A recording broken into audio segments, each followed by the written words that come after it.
Hello, welcome to Sound Off with System One. I'm your host, Krista Kornchuk, and I'm here today with our panel of experts to discuss your biggest interview and resume questions. That means if you're tuning in live, send us your most pressing job search related questions, and we'll get to answering as many as we can. Before we get started, here are a few words about System One. System One is a leading provider of specialized, highly technical outsourced services and workforce solutions to critical infrastructure, technology, life sciences, and government sectors, putting more than 650 employees and 10,000 contractors to work in the United States, Canada, the UK, and Brazil. As you're tuning in today, please join us in the comments. Our marketing team will be monitoring them. Let us know where you're joining from and what industry you work in. And as I said before, we encourage you to send us your most pressing questions as this is a live Q&A. Before we get started with your questions, I'm going to have our panel of experts introduce themselves. They'll also be sharing their hot jobs, which you can find at the bottom of the screen or by scanning the QR code. Kat, we'll start with you. Yep. Hi, my name is Katherine Matos. I'm a senior recruiter at Jolie. I specialize in life science and healthcare recruitment. My hot job for today is a payroll manager in Lakewood, Colorado. It's a hybrid position, so 3 days on site. They are looking for 8 years of experience with payroll and then 4 years as a payroll manager or some type of leadership experience. And I also have worked with multi-state and Canadian payroll. If you're looking to relocate, they will provide relocation assistance.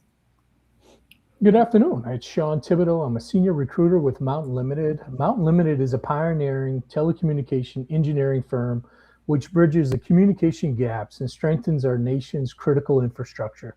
Today, my hot job is an outside plant engineer in Billings, Montana. Matter of fact, if you live in Montana and you're an outside plant engineer, give me a call. I definitely love to talk to you. Looking for somebody with outside plant engineering and designing experience?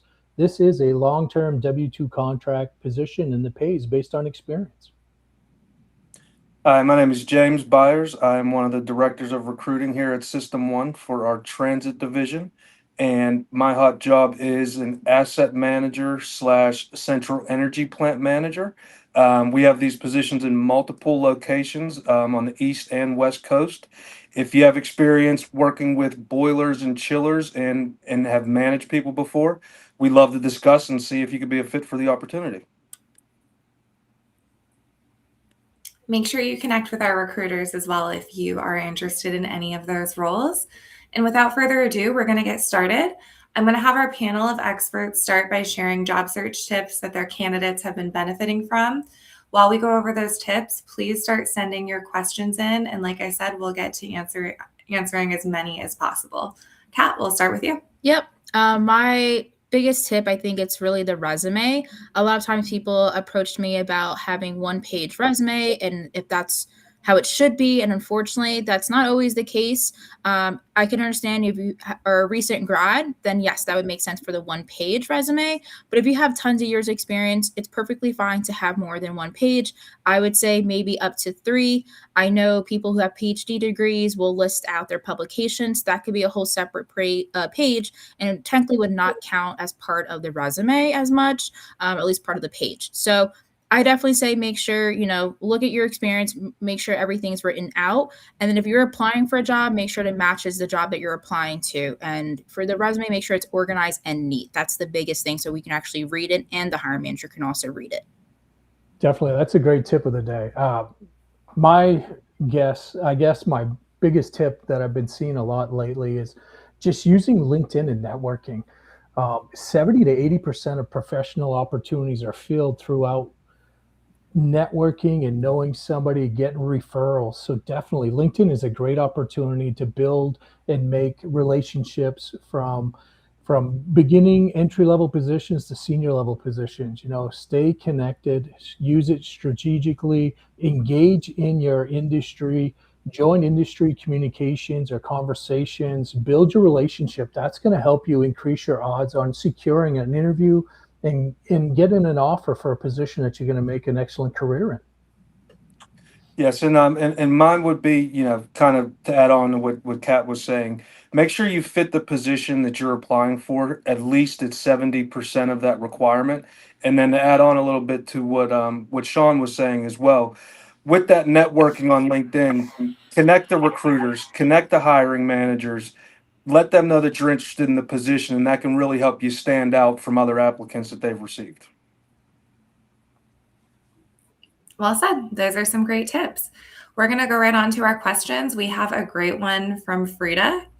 She wants to know, how should I structure multiple simultaneous roles on my resume? Should overlapping roles be grouped or listed separately? Yeah, I can take that. I think if you're doing multiple jobs and working with one company, you want to list out just well, I would put the company's name and how long you've been working for that company. A lot of people tend to separate their roles at the same company, and it doesn't show that you've worked there for 20 plus years or however long, you've been working with that company. So if you put it right in the top that you've been there for 20 years, and these are the type of roles that you've had and for how long you had each role for, and then the responsibilities you had for each one, it shows that, again, tenure shows loyalty to a company. And a lot of times people tend to look into that and really think it's a positive thing. Other times people will look at your resume pretty quickly. It's not always the case, but sometimes people do, and they will look over and say, oh, you've only been there for 2 years, and which, again, it's not the case at all. So that's how I would list it if you're looking at multiple jobs and you had it for the same company. Yeah, and I would say, it kind of depends on if you have been working for the same company or multiple employers. The best thing to do would be to have them grouped together. If it's for the same company, like Kat said, have your full duration with that company above, and then kind of list the different projects or assignments that you had. If it's with multiple companies, have the years listed, but put part-time or contract or consulting, whatever it may be that you were doing with that. So it's clear to any recruiter or hiring manager that, yes, you were doing multiple positions at the same time, because that will be the first question that's asked whenever somebody gives you a call about your resume. Yeah, definitely. I think you both covered it. Awesome. Our next question is from Alexander. He wants to know, should you always opt out of AI doing a review of your resume? I can start on that one. That's a great question. It all depends on yourself. I mean, personally, you want to dabble with having it as a completed document, have somebody else kind of review it, but using AI to help review your resume isn't going to hurt you. You just want to make sure that you're actually taking a second review of it to make sure that all the information that's being displayed is spelt out correctly, and it's portraying yourself correctly on your experience, achievements, and your responsibilities. Yeah, and I would agree. AI is a very powerful tool. It's not going anywhere. It can be a great tool to enhance your resume, maybe give you some ideas of things that you didn't think about that you have done at your previous employer. But as Shawn mentioned, you definitely want to make sure all the information is 100% accurate and really reflects best on what you've done in your work history. Fantastic. And I love this next question from Morgan. How much influence does a recruiter have versus the hiring manager in decisions? Well, I'll take this one to start with. We like to think we have more influence than we actually do, but essentially, the recruiter is going to try to put you in the best light when presenting you to a hiring manager. But ultimately, at the end of the day, it's up to the hiring manager to make the decision. Yeah, I think that's a great answer. And one of the things I typically try to do is a majority of the, in the telecom industry, a majority of the people that I have interviewing, they're all virtual interviews, through Microsoft Teams or different types of application or program. I typically join on every interview to meet and greet the applicants, to meet the hiring managers. So that way we both have a well-established relationship, which increases, your percentage or odds to get hired.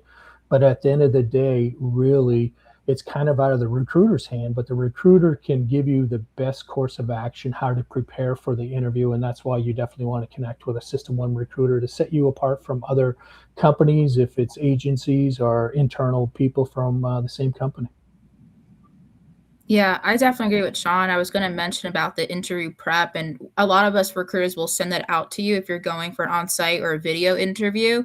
Definitely really look into it because we will send you everything we have that you can be prepared on for it. And if it's questions that we might get from the hiring manager, we'll also share that too. Because a lot of times, sometimes, well, not always, but sometimes they will share it with us of what questions they're going to initially ask. And they said they're willing to share it with you, and which is great that we're able to give you these answers upfront and how you would handle these answers. So, and then situational questions, or I know they're always the toughest, but you definitely want to make sure you dig into that and figure out how you're going to respond to these types of questions, because again, that's probably the hardest ones to talk about yourself or talk about just the work experience that you have done and preparing those examples.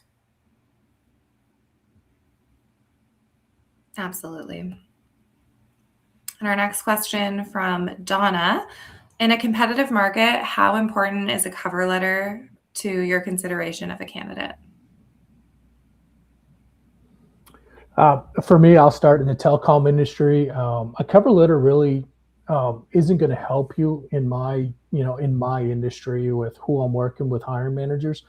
The biggest thing is, I guess, is building that relationship between the candidate and the recruiter, and really going through, because I make a lot of recommendations on how potentially to change your resume, to making sure you stand out above, and work with you on selling paragraphs, which is something that could be part of your cover letter. But the biggest thing I like to do is make sure that anything you might have on a cover letter, or a cover letter that you might create, is we're making sure we obtain that information and we're putting that in your selling paragraph while we're talking to the hiring managers, to just set you apart from other companies.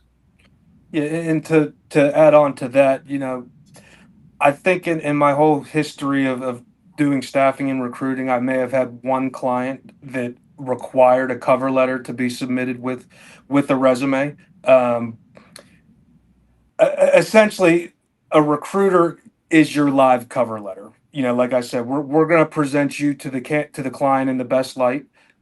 Explain to them what you've done, why we think that you're a fit. So if it's not required, or it's not asked for when applying to something, I don't think a cover letter holds much significance anymore. I agree. I mean, everything in your cover letter should be in your resume to begin with, and you want to be making sure, like I said, matching up that job that you're applying to with your resume. So I think like that's gonna be more important than anything else. Well, I rather have a recruiter than a cover letter, so thank you for that. LinkedIn has a feature that you can enter a gap in your employment history. Is that a good thing to use or not? I think it's a good thing, as long as the gap makes sense, because back to the question about the multiple positions. If you do have a gap in your resume, that's going to be one of the first questions that's asked whenever you talk to a recruiter or you talk to a hiring manager. So if you address it up front, it's going to limit that time during your interview that you actually have to go through and explain fully why you have a gap on your resume. Yeah, and things might pop up in your life too. So if it's something personal, like you can say, "Hey, unfortunately, I had to leave this job for a personal issue that could be health related or whatever it may be." Everyone will understand. Life happens. So as long as you're honest and transparent, you will be okay. Yeah, without a doubt. But some people I talk to on a daily basis, they think a gap might hinder their ability to get hired. It doesn't. You just have to explain what was going on during that time. And when you're partnering up with a recruiter, that it makes it a lot easier if you're being honest and building that relationship, for the recruiter to engage a great discussion with the hiring manager, to ensure that it isn't something that's like a red flag on your resume. It's very easy to work through. Don't lose sleep over it. Make sure the recruiter works with you. Absolutely. And we have an entire episode of Sound Off with System One on resume gaps. So make sure you check it out. It's all about addressing it in interviews and on your resume. I think that could be really helpful. Our next question: what is the chance of a resume being rejected for ATS friendliness? That's a great question. I'm not sure how to really answer it from my perspective. With the platform that we use, every resume that comes in, gets into the database. Sometimes you'll see potentially a recruiter from the telecom side reach out and say, hey, we see you applied for a position, but your resume wasn't attached. I have heard that some applications or ATS forms that has happened. I just personally haven't seen that happen on my part within the telecom industry within System One. But that's where it would be great if you're connected or reaching out and you build a network through LinkedIn that you can just check and follow up that way if you haven't heard from somebody. But I haven't heard any horror stories from it. Right, and I haven't seen resumes specifically being rejected through our ATS system. But like Shawn said, if personally if I see something come in and there's no resume attached, I try to match that up with a LinkedIn profile so we can actually see if the candidate may be a fit, and then still give them a call, or even just giving the candidate a quick call. Hey, I saw you apply for this position. Your resume was not attached. If you can go ahead and email that over, once we review, we'll give you a call back if we think you're a fit. Absolutely. And we do have a lot of resources on making sure your resume is optimized for ATS. We have multiple blogs and Sound Off with System One episodes. So please check those out. I think it could be really helpful. Our next question from Allie: what actually makes a resume stand out in 10 to 15 seconds for a recruiter or hiring manager that is looking at it? Great question, Allie. Yeah, I mean, I can take that. I mean, I think I said it before multiple times. As long as you're applying to the job that matches the job that you're applying to, that's what's going to make you stand out, because really the big thing we look at is the qualifications. So if this client says, I want this, this, and this, but again, it's not on your resume, how do we know that you have this experience? We don't. So we're going off of what you have listed there. So if you don't have the experience, unfortunately, you're not going to be called upon because you don't have the qualifications for it. If you do have it, make sure you are matching your resume to the job description itself. So every job that you're applying to, it should be matching the qualifications or other things or responsibilities to the job itself. Yeah, and that goes back to what I had said about my original job searching tip. Make sure you meet at least 70% of the job description or the job requirements that you're applying for. And what you want to do is take a look at the job description, take a look at your resume.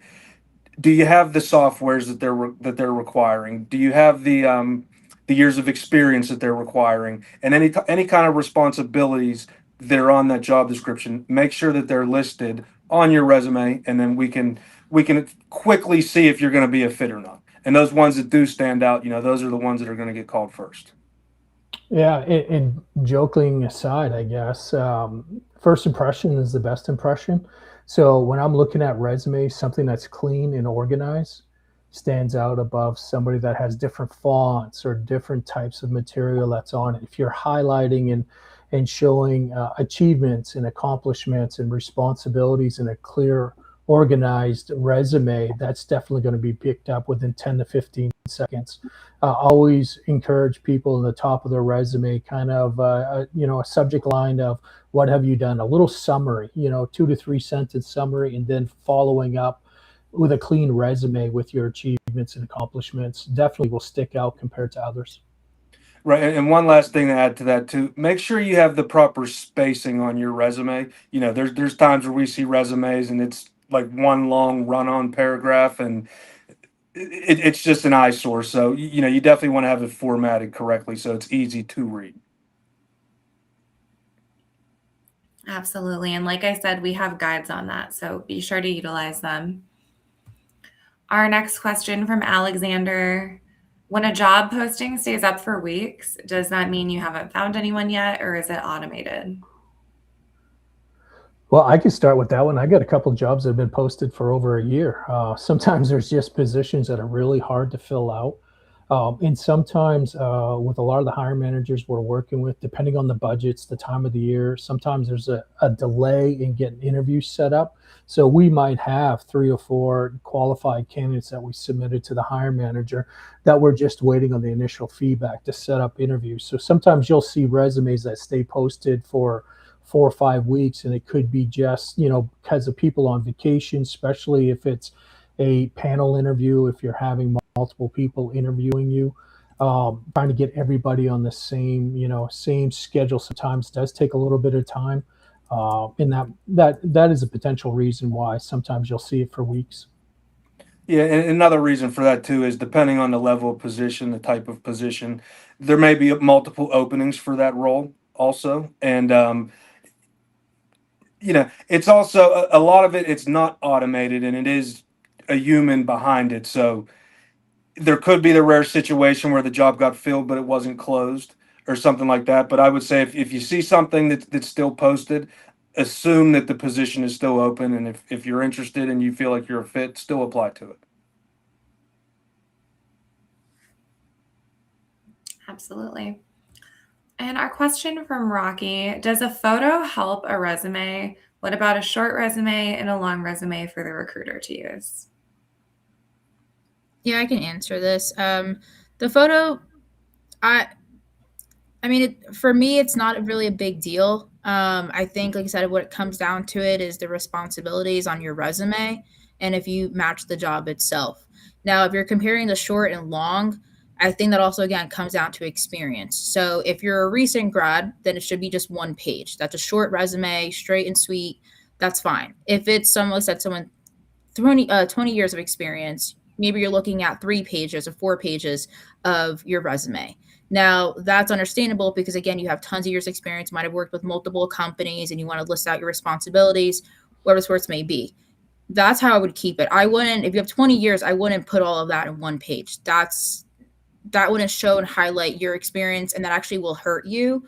I believe it will. If you're applying for jobs and people are looking at your resume and they don't see all the qualifications or you're not matching the job, you're not going to get called for it. They're going to want to see that all the responsibility you've done with each job that you've had. Yeah, and I think it's good to have both, but like Kat said, it kind of depends on your experience, depends on the number of years that you've been working. I think it's a good idea if you're in IT engineering or any kind of consulting, have one resume that's 2 to 3 pages, 5 bullets for each position that you've worked, but then also have a separate project list that you can offer into sending once you've talked to a recruiter or once you have an interview with a hiring manager, something to just kind of break down a lot more in depth the different things that you've done. Yeah, definitely. For me, a photo doesn't help me. On your resume, the biggest thing is have the correct resume tailored to the position you're applying for.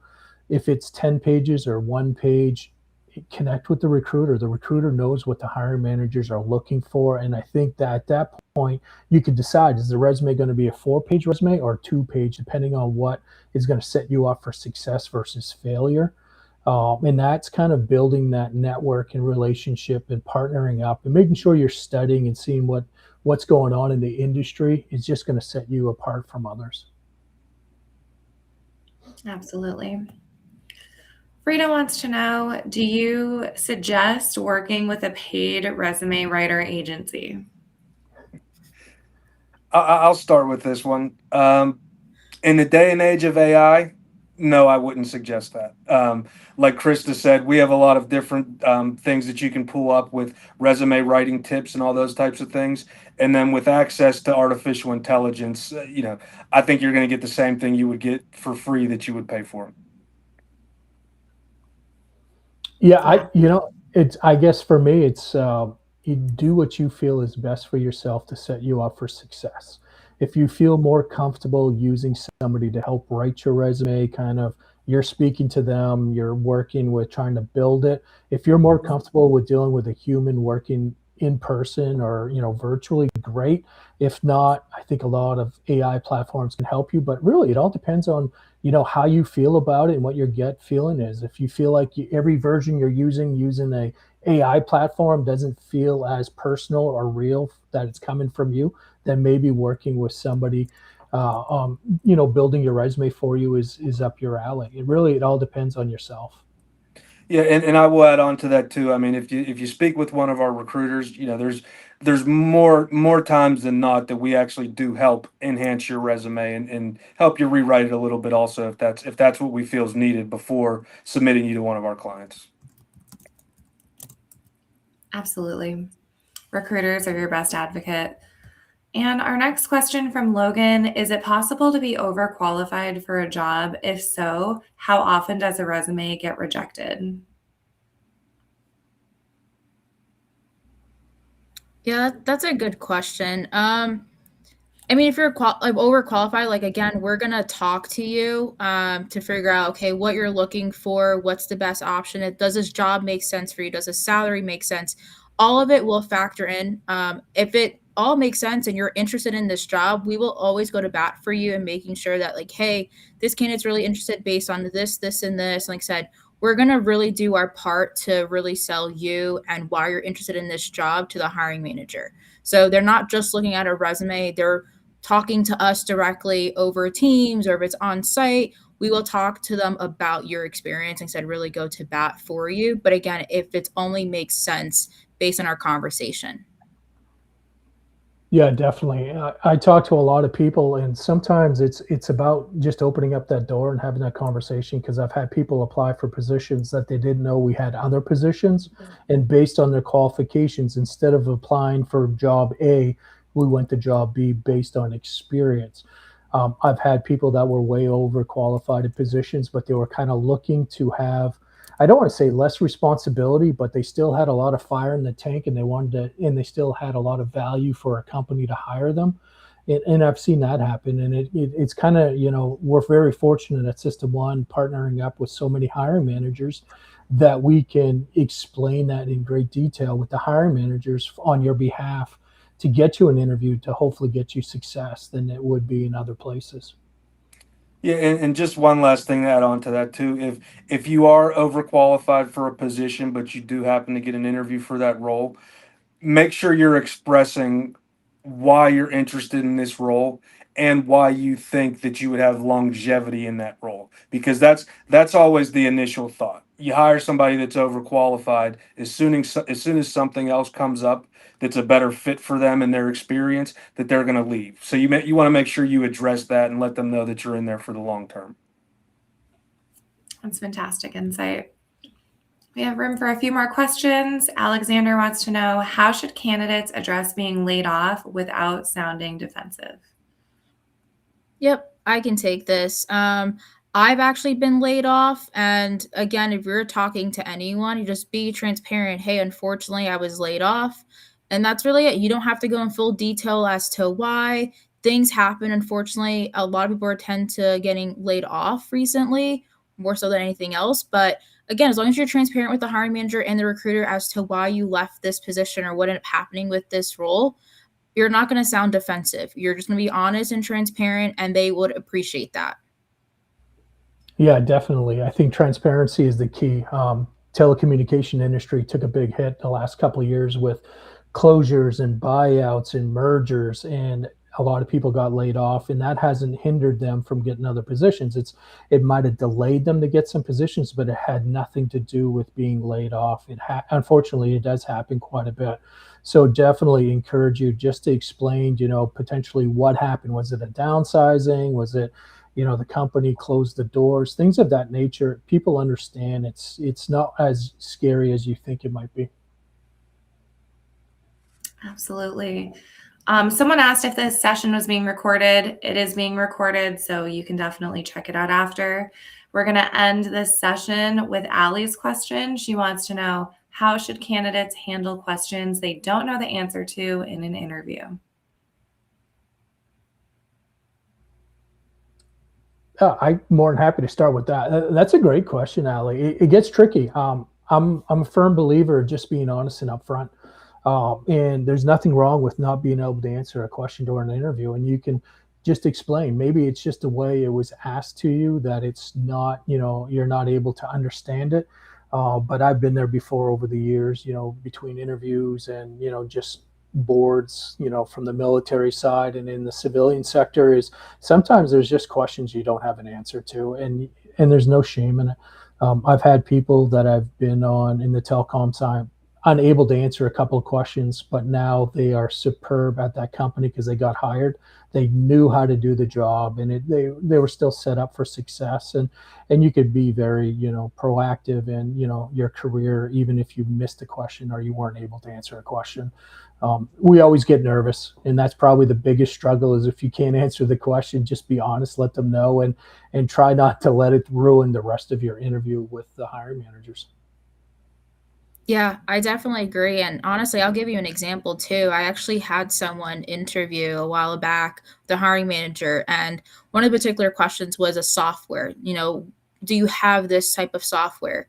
She was trying to initially go around as if she had it in some shape or form or knowledge behind it, but didn't really have the experience. So based on that, unfortunately, they did not move forward because she was trying everything to say that she had the experience, but really didn't have it. So as long as you're saying, hey, I don't have this particular experience, but I'm really open to learning, they appreciate that too. They want to know that you can handle certain situations when you're in this, you know, position. So if you're being honest about that up in the interview, they're going to see that, okay, you're going to be honest about anything else once you actually start working here in this company. So again, if you don't have the experience, just be honest, you don't have it. You know, they want to see that. And as Shawn mentioned too, if there's a certain question that you don't know the answer to, or maybe you don't really understand it, you can always go back and say, well, do you mean it in this way, or did you mean it in this way? I just want to make sure, you know, to clarify what you're really seeking here. And again, they appreciate that too. You want to make sure you cover your experience directly with them and they can able to hear more about it. Well said. I think that's a great place to end it. Thank you so much to everyone who commented. And of course, thank you to our panel for answering these questions. Don't forget to follow System One on LinkedIn if you haven't already. Subscribe to our YouTube channel. You can view previous episodes. And make sure to tune in to Sound Off with System One every first and third Friday at 2 p.m. Our next Sound Off with System One won't be until July 17th at 2 p.m. and we'll be discussing market insights. We'll see you then.